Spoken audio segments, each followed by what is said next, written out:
Welcome to Can We Talk About, a weekly podcast where we dive into discussions on varying topics and find ourselves in different waters than where we started. I'm Johnny5. And I'm Cateaterr, and you can email us at cwtabout@gmail.com. And can we talk about Sony leaving Nintendo?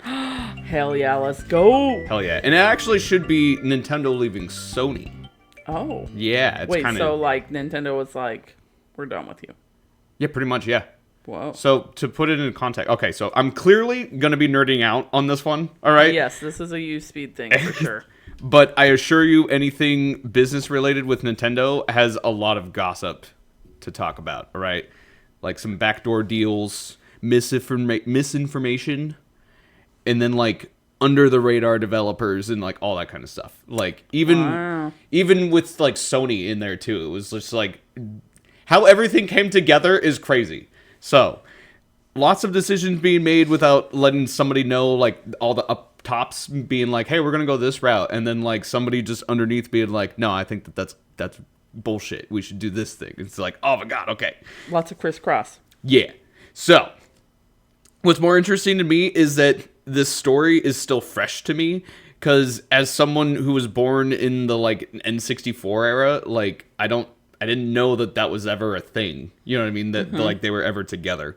And so I guess it kind of makes sense though, because like whenever I'm talking with like my folks or something like that, or anybody that's like a bit older than me, you hear Sony as being a sound company, right? Like they make sound software. Yeah, I guess that's where it probably came from, right? Or like where it started or whatever, was that it was like audio stuff. I don't know. Exactly. Yeah. Like Sony speakers or whatever. Exactly. They're much more known for like maybe their TVs or something like that, you know, like not so much for gaming consoles and all that kind of stuff. So, but anywho, enough with the speculating. All right. My sources for today are Kotaku.com, which I've heard is like, it's got a reputation for maybe not being the best place. Like some people are, it's like you have Kotaku and then you have GameSpot.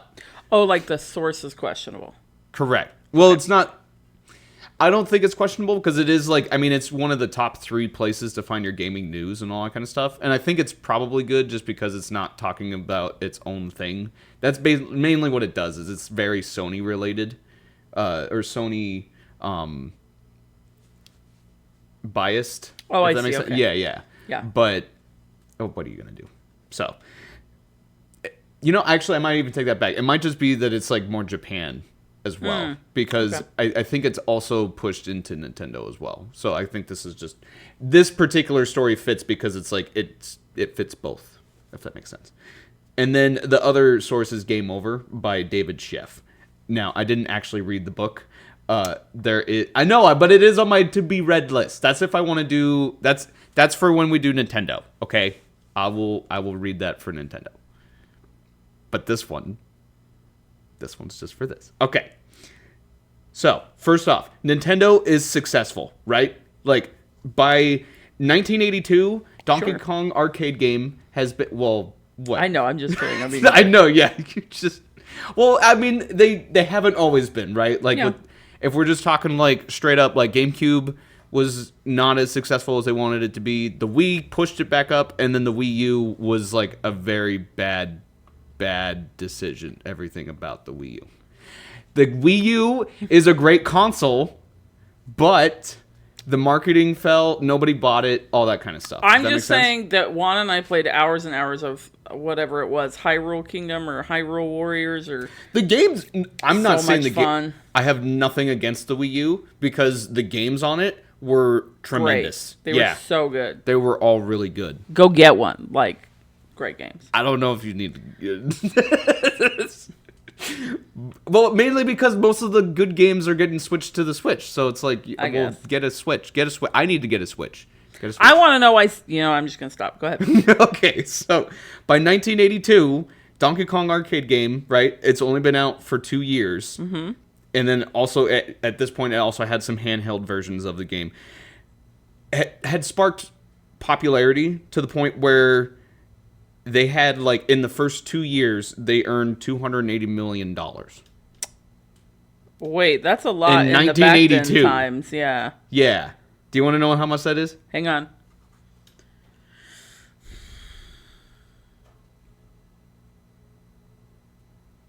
$65 million.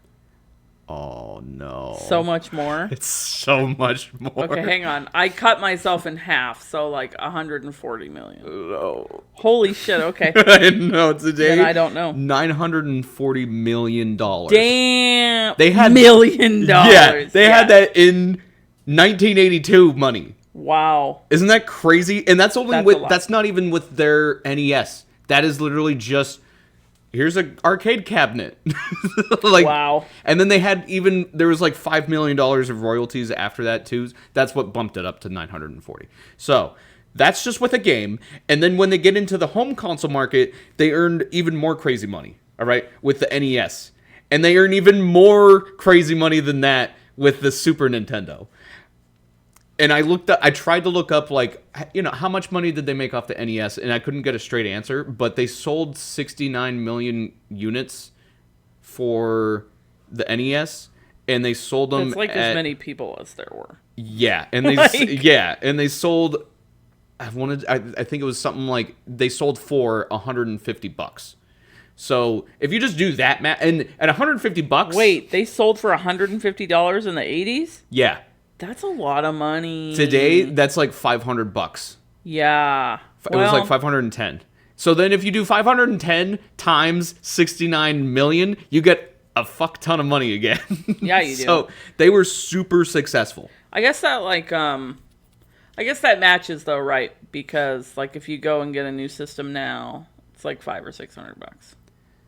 Yes, actually. Nowadays. Well, yeah, nowadays. Yeah. But that only took until what, like this last generation for that to happen? Because like right before that, I would say it was like maybe like $400.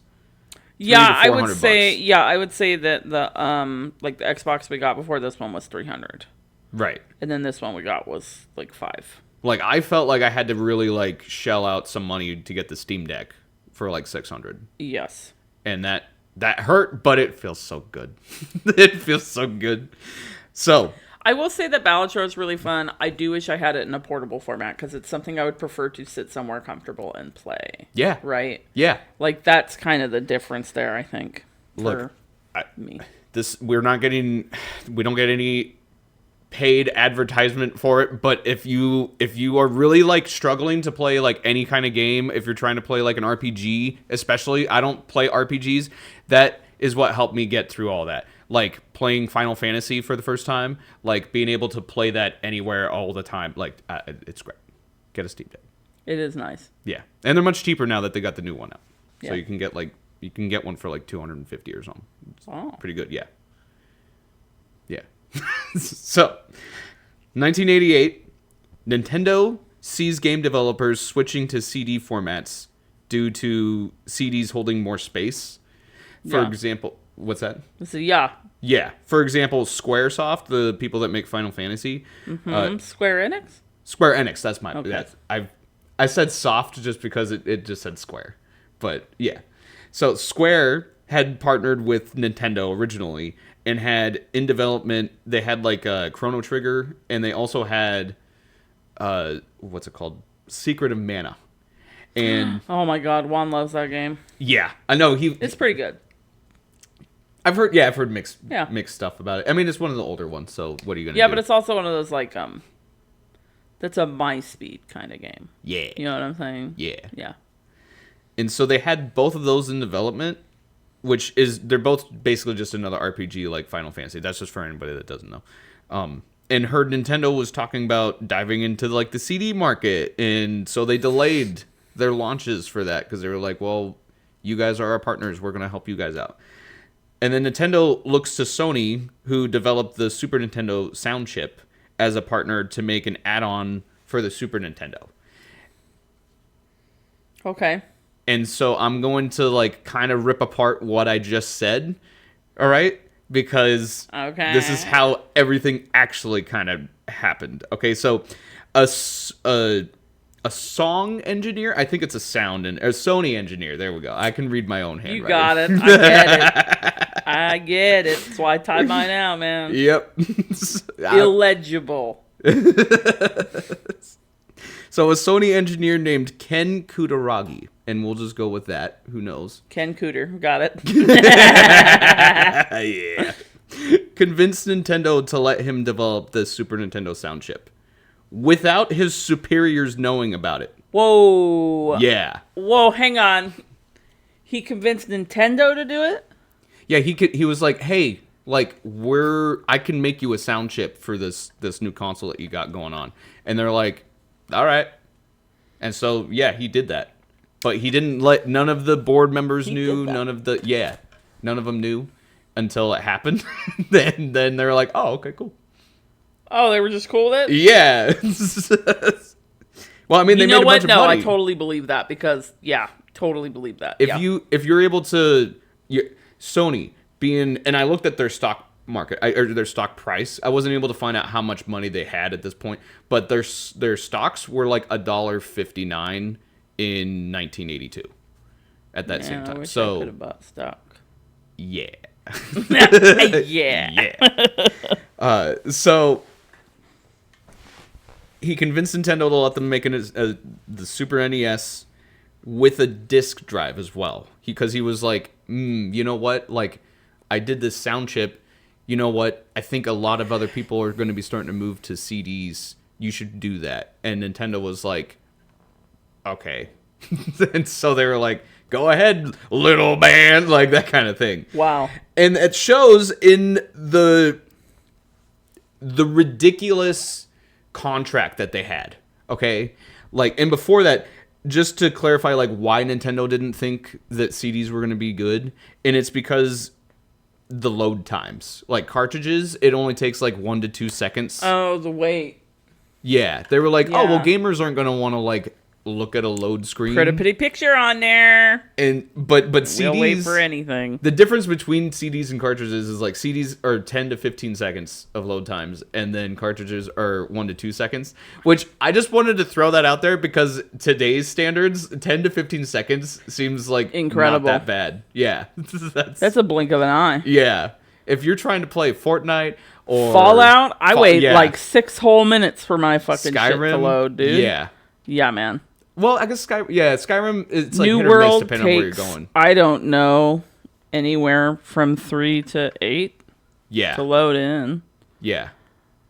And it's crazy. So 10 to 15 seconds, it's like, who cares? Especially if you're playing like a huge game like Final Fantasy, like who gives a shit? And also, we had longer attention spans then, apparently, than we do now. So, 15 seconds. Okay. So the contract, like I said, was ridiculous.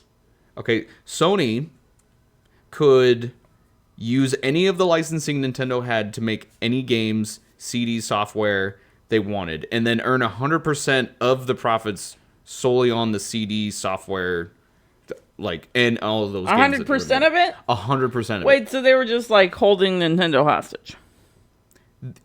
Pretty much. And I'm going to explain like how they even got that contract the way they did. What I'm getting at is real good negotiators. Yeah. Shit. They didn't have to pay Nintendo anything. They wouldn't have had to pay Nintendo anything if they actually got this all the way through. Which I should clarify. They actually did get it all the way through because it was a thing for like a few years.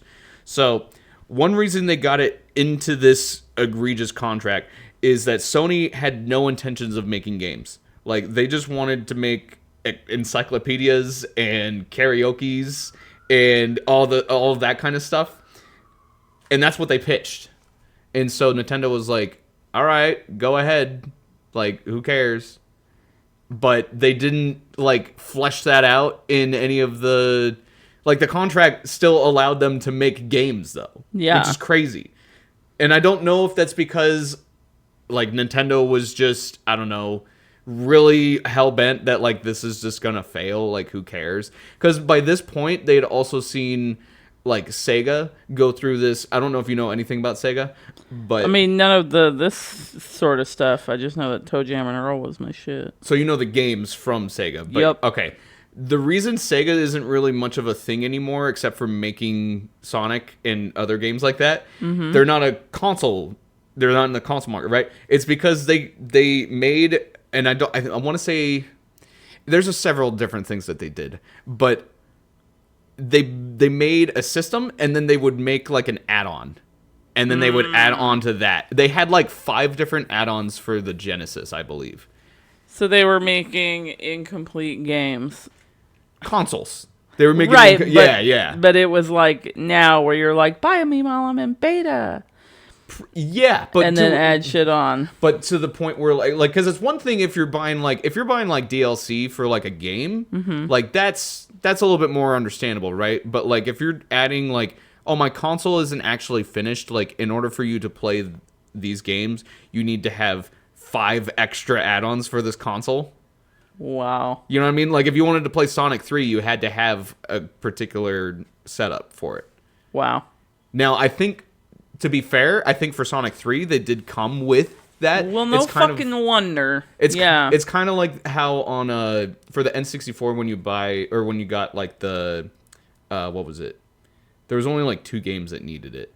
But towards the end of its life cycle, you needed to have this like little extra memory thing, and it plopped in on the front of it, luckily. But that came with like Donkey Kong 64. That's the one that I was trying to think of. No, that's for free. You didn't have to pay for the thing. Right. You got the game, and then it came with the thing. That's reasonable, right? That's fair. But again, like I said, back to the console thing, it's like if I'm buying a console and I just bought it, and then you're telling me that like, oh, I want to play all these games that you have, but I can't without all of this other crap that you haven't made yet. That's kind of garbage. So that's also playing a role into like, which it's just weird that Nintendo was ever like, yeah, we should make an add-on rather than just make a system that has that. Yeah. So I thought that's my own opinion on that. So well, it didn't work well. So no. And so then if anybody that knows about this story, if you probably have heard that like the summer of 91 is where at the Consumer Electronics Show, Nintendo announces they're developing the Super Nintendo CD-ROM with none other than Philips Electronics. Oh, shit. Yeah. And most people... this was like a world... Like, people were like... Yeah. Most people are like, oh, my God, what? Oh, my God. And that's how people remember it. But that's actually not how... Like, Sony actually did know about it, but they only knew like 48 hours prior. Oh, shit. Yeah. They from basically the Seattle Times. There was some Nintendo executive that like got interviewed and leaked that like, hey, yeah, we're going to be working with Philips. And so then Seattle Times released it like 2 days before that, and they were like still shocked. Oh, they were like, wait, what? Oh, okay. And so then Sony tries their hardest to like make sure that this press conference isn't going to happen. Yeah. But they couldn't do anything about it by that point. Wow. So 3 years in, they're like, nah, we're gonna go separate ways. Okay. So how does Sony go from that to where they are now? PlayStation? Right. Did they make PlayStation? PlayStation? Or did they pair up with somebody? Okay. Are they in a codependent relationship, or are they holding themselves up? No, they're okay. So they were going to be in a codependent relationship with Nintendo, right? Yeah. And then when that happened, they fell through, right? So they were like, okay, we're just gonna. At this point, Sony, and another reason why Nintendo stopped and pulled themselves away from Sony, and we're like, you're a little too much, that kind of thing, is because by this time Sony had been buying rights to I think they got like CBC or NBC or something like that, which contained rights to Billy Joel and Michael Jackson, which I thought was kind of interesting. Wow. Which makes so much sense because if you think about well, I guess, okay, I only know this because I'm nerding out right now, but in Sonic the Hedgehog, I think it's the second one or the third one, they have Michael Jackson music in there. Michael Jackson made some music for the game. Oh, shit. And that's why it's kind of hard for them to get rights to that kind of stuff or whatever. But anyways, yeah, like, I don't know. It's just, they bought that, and then they bought a ton of other, we were becoming, rather than just a sound software studio, they were becoming like a media giant. Yeah. And so Nintendo was like, well, God forbid you get our, like, likeness, right? Like, imagine like Sony with Mario. Yeah. That's crazy. So they didn't want that. So they pulled away. Mario with Sony would be like, I mean, it'd be like Halo, but Mario. Do you know what I mean? Like, it really would have wrung him for everything he is even maybe possibly worth. Right? Because right now it's like, you know, the only thing that they haven't really done with Mario is like, I guess, make like a GTA or something like that. Because that's always popped through my head. Whoa, wait a minute. That'd be super fun if you still kept it like Mario, though. Yeah, exactly. Yeah. Oh, man. Wait a minute. Listen, nobody's going to be listening to this, but if by some Godspeed thing you work at Nintendo, make that happen. That would be, I would sign that petition for that. I would lose so much time. Yeah. Right? Popping like toads in town and shit. Dude, yeah. Taking their cars, going to like Bowser's garage and fucking painting my little Toad Roadster. That'd be incredible. Yeah. Get a clown car. Wow. All the princesses are hoes. But they still keep it PG, so it's like they're not hoes. You just like walk into a room and play patty cake or something. You know what I mean? Like, oh my god, that'd be so good. Hell yeah. So I mean that, and then whatever sold. else, you know what I mean? Like you could make like so many different, all the other genres that you want with it, because that's where Sony is they're like, at least that's how I look at it, is they have so many games, but that's because they do make some of them. Like they have places that make like Square, they now have Square, but they also just will take, they're like indie developer people, you know what I mean? Like they're like, hey, if you got a new shit or new game or whatever, like we'll take you, we're the place for that. Yeah. And so it's like, oh, okay, you're not wrong. Yeah. So the way that Sony becomes who they are is they, like I said, they separate themselves, right? They made the PlayStation was actually, it's, rather than calling it just play or PlayStation, it's like a PlayStation. Yeah. And that was the name of the add-on that they were going to put onto the Super Nintendo. And they actually made a Super Nintendo with a disc drive on it. That's like a thing that exists. It's a prototype, but you can, I'm just trying to like marry Nintendo and PlayStation in my head, and it's just not. All you have to do is just working. Like imagine a Super Nintendo, right? And then imagine a Super Nintendo controller, and both of those things have a Sony PlayStation logo on it. Well, I mean, if you Isn't think that about, crazy? like PlayStation 1, right? Like go back. It doesn't look that much different, really. What doesn't look different? Sorry. The PlayStation, like OG PlayStation 1, it's gray. Yes. And yeah. like the same gray. Yes. Back before you could trademark colors. And it's got like these blocky additions like on the corners and shit. And like the air, I don't know, the vent or whatever is very similar to the shape of the holes. Right. Yeah. So they had that, right? Yeah. They didn't release it because they were really worried that, like, if they made it too much like the Super Nintendo, that they would just get ripped to shreds by Nintendo. Right. And so they kind of went away. They went away. We're just going through the story, right? They actually went away from console making. They were like, no, that's not us. We're not doing that. And so 1992, Sony, Nintendo, and Philips would work on the Super Nintendo CD-ROM. Wait, say that again? Nintendo, Philips, and Sony would work on the Super Nintendo CD-ROM. They rehashed a deal a year. Yeah, they rehashed a deal a year later. I know I broke off my Toxic X, but let's bring him in for one more. Yeah. And Nintendo would make all of its licensing money, and Sony could license other like companies to develop and manufacture the disc software, right? And so what happened is the bigwigs at Sony made the agreement decision. They were like, you know what? Nintendo is a beast. We definitely can't hold our own in the market, or at least the video game market with them. So we're just going to work with them. Wow. Or against them, I should say. So we're going to work with them. Oh, okay. That's better. Right. And they had already seen Sega screw up at this point. Like, this also what I found hilarious.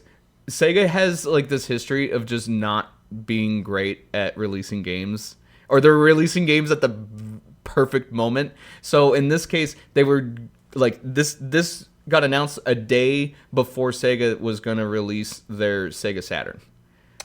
Which I thought was kind of funny. To add on to all that stuff, just so you're aware as well, they released recently, you know how Mario Wonder was a thing? Mm-hmm. Okay.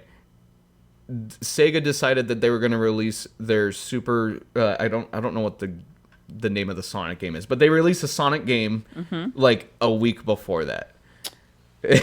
And so there's a joke going around now that, like, you know, whenever GTA gets released, like Sony or Sega is going to release some Sonic game right before that. So, because they're really shitty about lining that up. Like, they're not big hitters, you know what I mean? Like, they have to separate themselves. Like, they're like knee deep in some shit, and then they're just like, hey, I gotta. Oh. Yeah, exactly, yeah. You know, they're like, we got a thing. Oh, wait. It's like, just wait until like Easter. There's Make it an game Easter out? game. I didn't hear about that. I know. Oh, that's all it takes. Happen? That's all it takes is just literally a journalist. Somebody inside being like, somebody okay, there hold read up. the news. Yeah. One person leave the building once a week, please. Jesus. Okay, so going back to Ken Cooter. Ken Cooter, yep. Ken Kutaragi. Ken Cooter was the guy that did the thing without everybody saying he could. Mm-hmm. Okay. He made the Super Nintendo sound chip, which every Super Nintendo has. All right. So whenever you listen to noise from the Super Nintendo, that's him. Okay. He wasn't happy. He wasn't happy. He didn't want... I'm not happy, Bob. Not happy. He believes Sony should make their own home consoles. And with the approval of a chairman, he only got approval from one chairman. Literally. I'm sorry, my head was like, chair man. It's awesome. All right. I don't know what his last name is. I think it was like Oga Okai or something like that. That's the name of the chairman. Wow, now he's like a wrestler with a chair. And that's like his character is he's chairman. Oga Okai, chairman. Coming to the ring. He with his approval. He still didn't have any approval from the board of directors. Like the board, right. Yeah. He developed the Sony PlayStation and pitched it to his superiors after completion. Wild man, dude. Okay, hang on. I kind of like Ken Cooter. I know, me too. He's basically known as like the godfather of the PlayStation because he made the whole thing.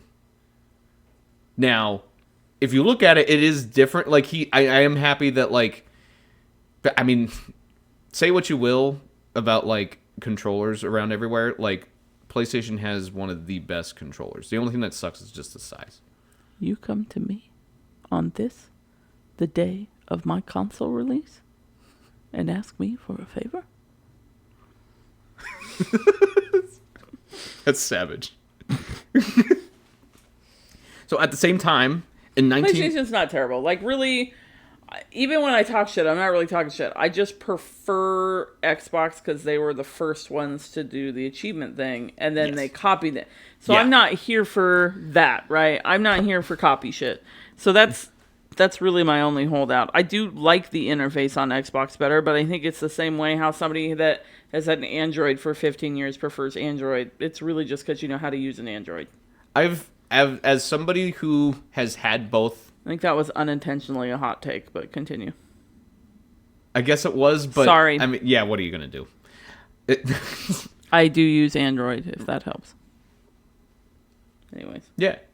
Hey, yeah, we all have biases. What are you going to do? Yeah. As somebody who has used or has had both an Xbox One and a PlayStation 3 at one point, I found that the Xbox, like you said, I liked the interface more, and I liked the controller more, kind of. I don't know. They're both about the same to me. It really depends. They both have their pluses and minuses. Right. Like the ease of the PlayStation controller is like unmatched, but like I said, I do like the heavy. It's just a preference for the Xbox controller. Now that being said, the online is better for both. Xbox is nice because you don't have to worry about it shutting down ever. Yeah. In my experience, it's only shut down like twice. And twice was what I had in my head for me. Yeah. And on PlayStation, it is like a weekly occurrence. So it's hit or miss if you're going to actually be able to play. But that being said, the speed on PlayStation is better. Well, maybe you're throttling so hard, you know.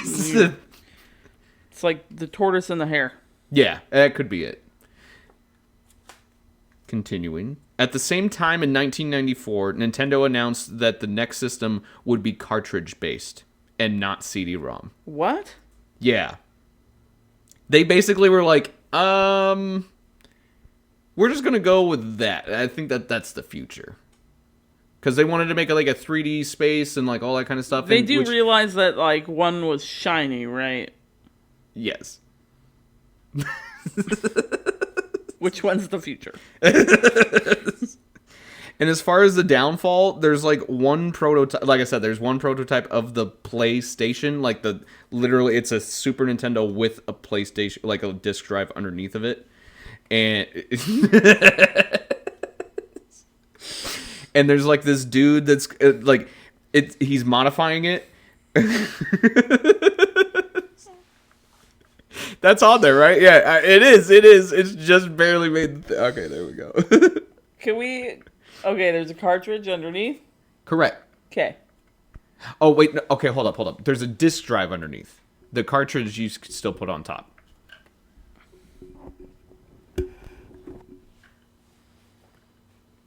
Wait, it does both. Yes. Aww. I know, right? Yeah. It's a little bisexual station. Okay. I'm here for that. And so it's being modified as of right now to actually run games. As of right now? Yeah, because basically what happened is what had happened was there's an auction, somebody bought it from there, and then that person sold it to, or maybe they didn't sell it, but they at least gave it to a guy that's wait, so somebody's gonna play with this, the prototype. From my understanding, they're making it so that way it works because they want to really see like if they just preserve it. They want to try to make it to work, but it is going to go into a museum, like a gaming museum, because the guy that this big rich guy that bought it has given it to this guy that's like a hacker that is working on it to try to make it as good as possible. Because I guess for some reason it would play games when they first found it, but you couldn't hear anything. And I think it's because they had this idea that early on that they wanted to make it so that way you would have like a cartridge that has all of the little necessary things to make it actually play stuff. And then you would use the CD as the main thing. Okay. Wait, that's complicated. Yeah, it seems a bit extra, right? Yeah, I'm not really here for that. No, yeah, it's kind of garbage. And so this person has actually I watched a YouTube video on it, and it was kind of interesting. If you're not into like coding and all that kind of stuff, then it's not for you.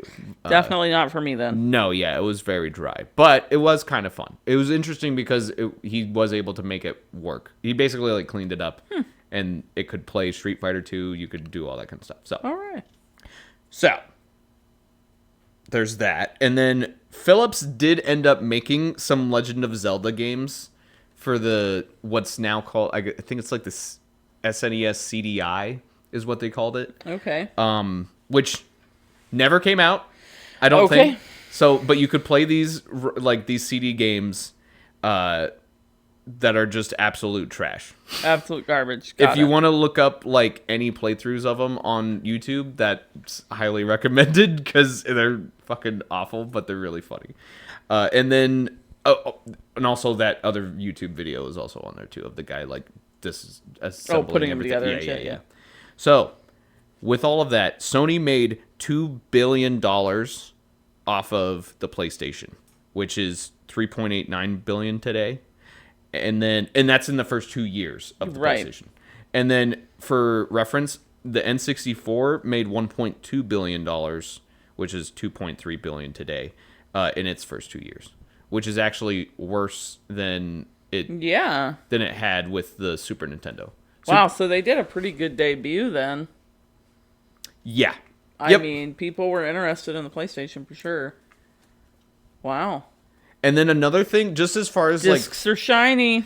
As far as the Super Nintendo CD-ROM thing, the other thing that they wanted to do is for privacy, or well, not privacy, but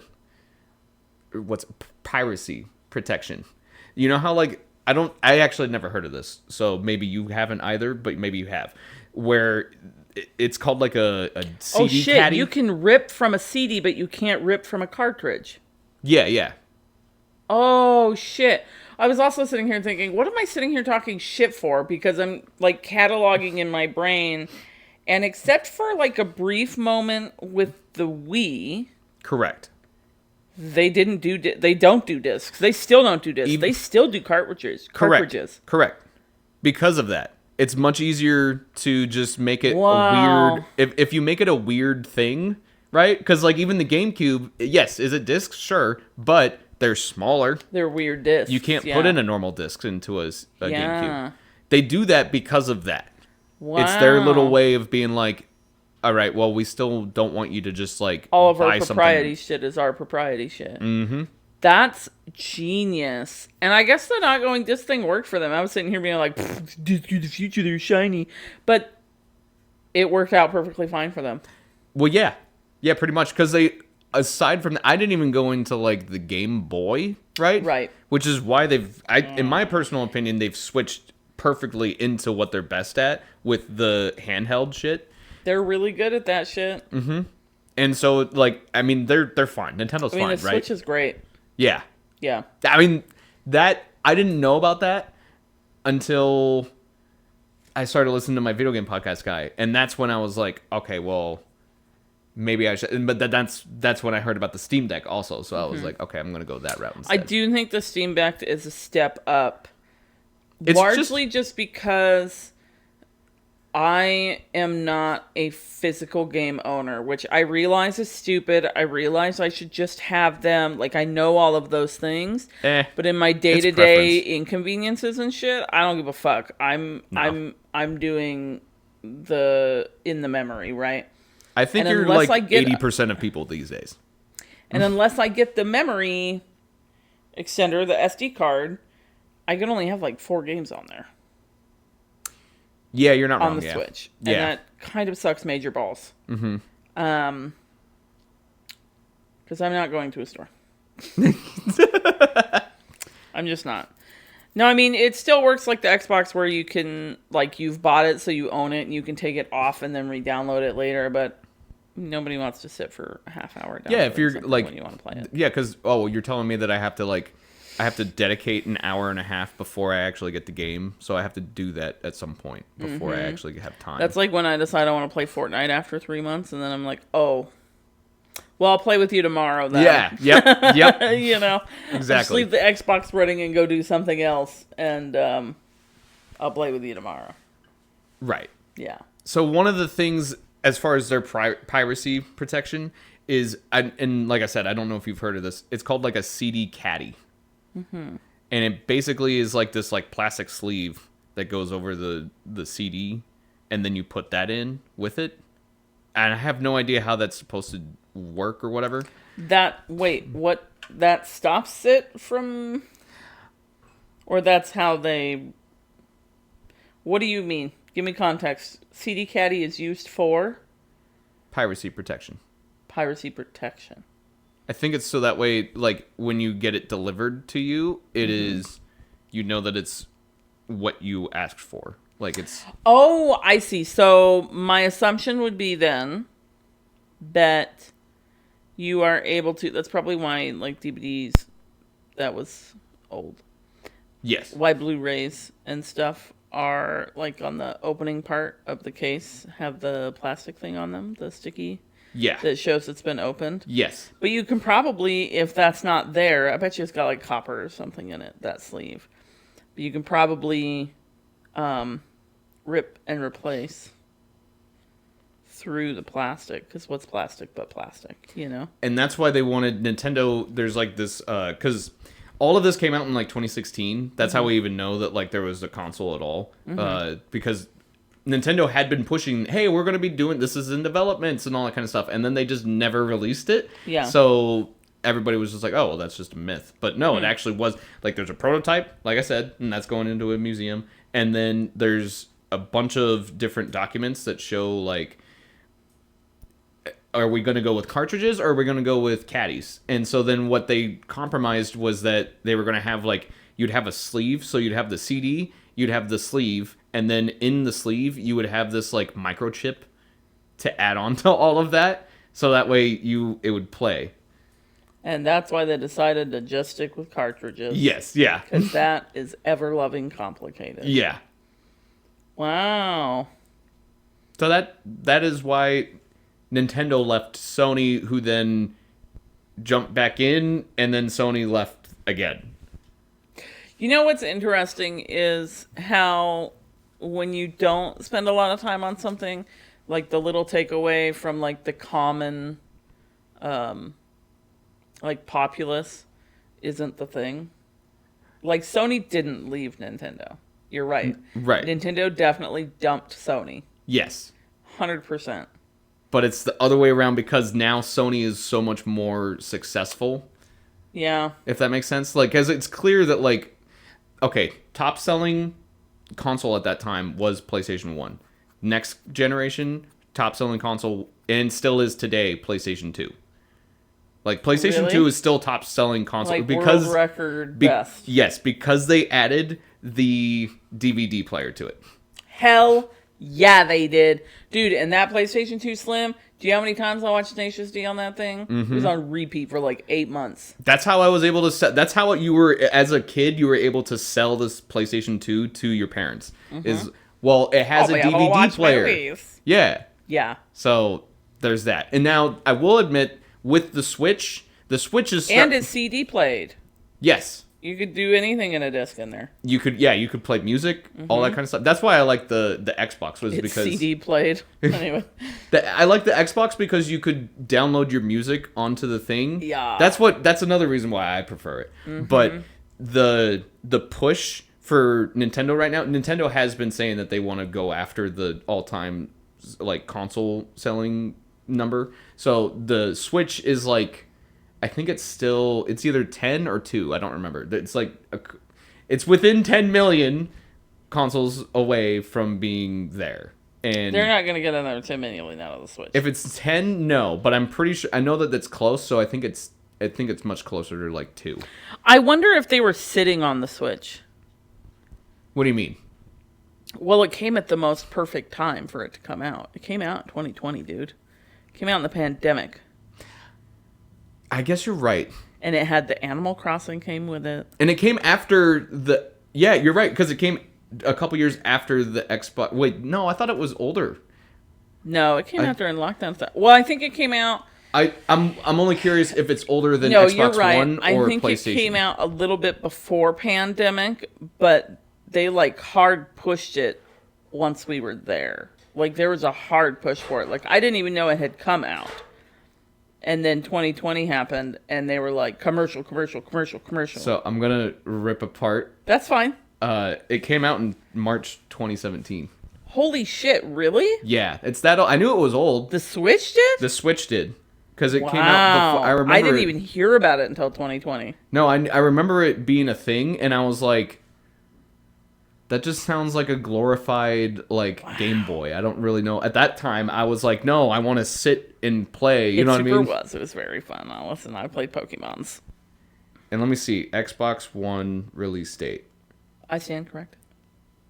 Oh, wait a minute. Xbox One S. My bad. That's right. Or X. Whatever it is. Series X? I don't know anymore. Oh, 2020. Yeah, so 2020 is when the PlayStation 4 and the Xbox One X came out. Do you think they arranged to go out at the same time? I remember huge talks about that because they were both It's always if we're talking back about to back. Yeah, if we're talking about speculation, it's like they were both kind of like neither one of them wanted to say how much their console was going to be worth until the other one did, and then Xbox just went out and said like this is how much it's worth. And at the time I was like that's crazy because they were the ones. It's like Nintendo is like your affordable. Well, I mean, it might not be affordable for the console, but it's like $300 for that fucking thing. But you could at least justify it because it's like, well, they're the only place to get Mario, right? Or Pokemon, or all of those likenesses. And Pokemon and Donkey Kong, Legend of Zelda, yeah. Okay, go a little bit more my speed and Janelle's speed. Oh, Animal Crossing, yeah. All of that. And then Xbox is like the more affordable, like adult console, right? Like that's why people get that. And then Sony is like, well, if you just want, like, we can kind of do whatever we want because we have all the games. So if you shell out a ton of money for Sony, then you get your money's worth out of it. But it's like, but I don't like the interface anyway. Right. So it's like, but now they're like kind of at least selling them as equals because I think they both recognize that at least for this generation, it felt like they both had the same kind of power. Well, yeah, because really I feel like they have the same, and I could be wrong, but I feel like they have the same amount of, like, only we get this kind of games. Yeah. Because, I mean, like... And I should clarify, when I say, like, power, I just mean, like specs, right? Yeah. Because, like, if we're just talking, like, from games perspective, it's like, Sony does have more games. Mm-hmm. That's all the Xbox really needs right now is just more games. Yeah. And they're saying that they're going to... But I can't think of any game that, like, I want to play that Xbox doesn't have that comes on... Right, yeah. A console like that. Oh, exactly, yeah. There's, like... I mean, I wouldn't mind spreading my wings and playing some Jak and Daxter. I've never played that. I wouldn't mind playing some Spyro. But I've heard that there's, like, a Spyro collection. There's a Spyro collection that I think you can get on Microsoft now. I believe so. So, you can try that. And, I mean, Crash being on Xbox now is also really cool. So yeah. I wonder if they're realizing that there's also more money in allowing the other to sell it and they get gratuity off that, too. You would think. You know what I mean? Yeah. All right, well, that was fun. Yeah. So. Where can they find you? You can find me at I'm the Johnny5. That's on Reddit and chess.com. And then you can find me on Twitch and Lead Chess on XXX Johnny5 XXX. Where can they find you? You can find me at Cateaterr, Cateaterr. Yeah, that was right. Yep. On all the stuff, find us on Threads at CWT About. Find us on... Threads? Did you already say that? I just said that. Oh, okay. YouTube at CWT About. We have a Patreon that we're still trying to get up and moving. But please consider it because we don't have sponsors and this is a lot of work. We do all this out of love. Out of the kindness of our heart for you. No, just kidding. It's really fun, though. Yeah. All right. Well, we love you. Bye.